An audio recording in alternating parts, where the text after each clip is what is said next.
It wouldn't have been a wise thing to turn your back on the UN then, and it's not a wise thing to turn your back on the UN now. Well, thank you, Madam President, for your hospitality, and you and your colleagues having given us an excellent dinner and actually invited me back again to this august assembly.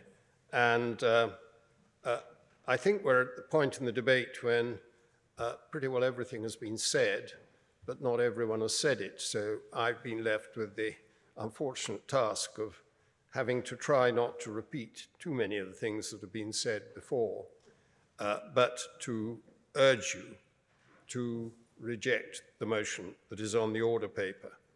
Now, nobody from this side of the argument asking for rejection is suggesting that the UN hasn't taken hard knocks in the last few years. It's quite evident that it has not been able to either prevent or bring to an end the wars in Ukraine and Gaza.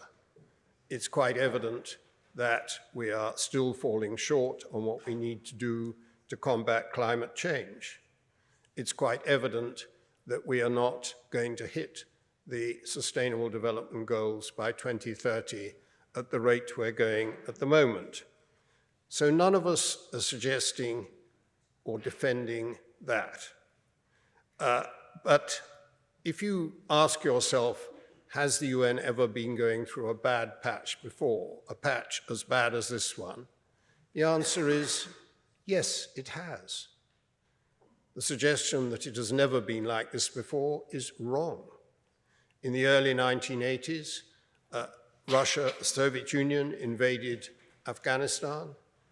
Soviet fighters shot down a Korean civil airliner, killed a member of Congress.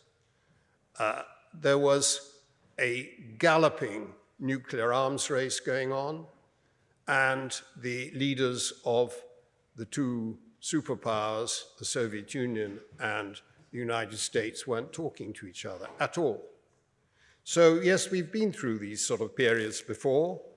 Should we have turned our back on the UN at that stage and said it's a totally useless organization, let's walk away from it?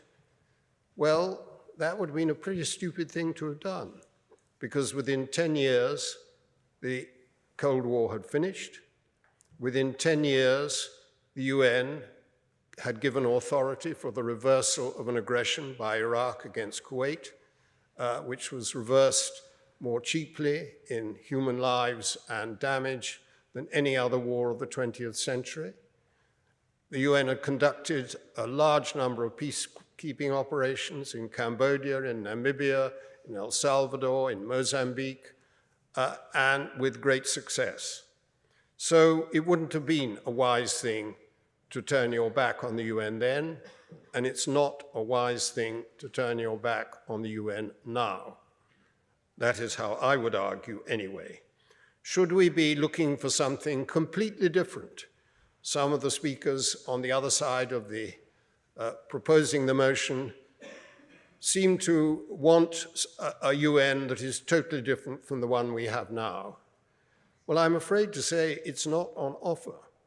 It's not there to be achieved.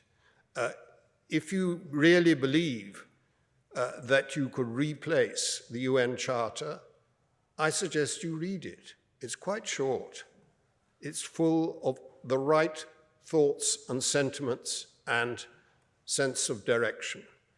Read the Universal Declaration on Human Rights, not all that long either.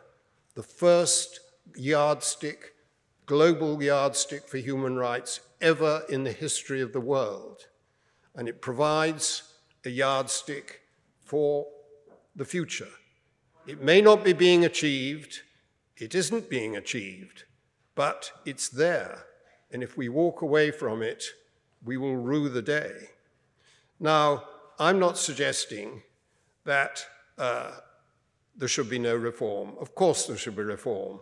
And some of the speakers on the other side of the argument have spoken in favor of reform. I share that view totally.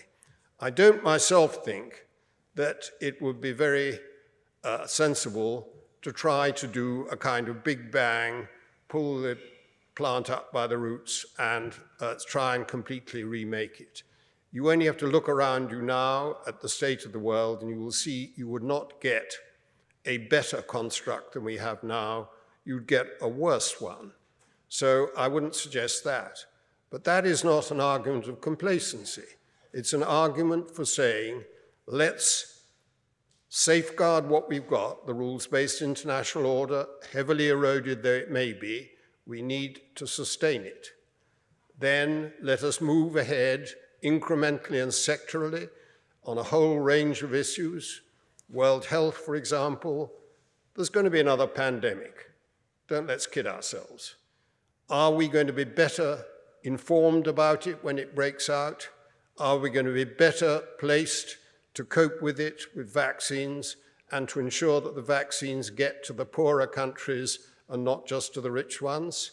Well, that's what we've got to get down to, rolling up our sleeves and getting agreed in the World Health Organization now. Climate change, are we doing enough? Of course we're not doing enough. But it's not that there aren't enough warm words coming out of the COP meetings. It's that the member states aren't performing what they say at the COP meetings they will do. So we've got, every one of us in this country too, when we have an election here, we've got to elect people who are prepared to take strong action on climate change. Are we doing enough on the Sustainable Development Goals? Absolutely not. But that's a question of moving, in this country, for example, back from the 0.5% of GNP towards the 0.7% we were at before. And nuclear weapons, always an appalling danger to the world. But we need to resume discussions of strategic stability between those who hold these weapons. We need to stop new countries acquiring them, and we need to gradually move back to a process of reducing both strategic and tactical nuclear weapons as we were doing in the 1990s. So there's plenty of things to be done. And my suggestion to you and to the House is that the best way you do that is by keeping faith and giving your support to the only organization we have that can achieve that, but has not yet done so. Now, you will have gathered from this debate that none of us on either side of the argument are suggesting that the United Nations is not imperfect.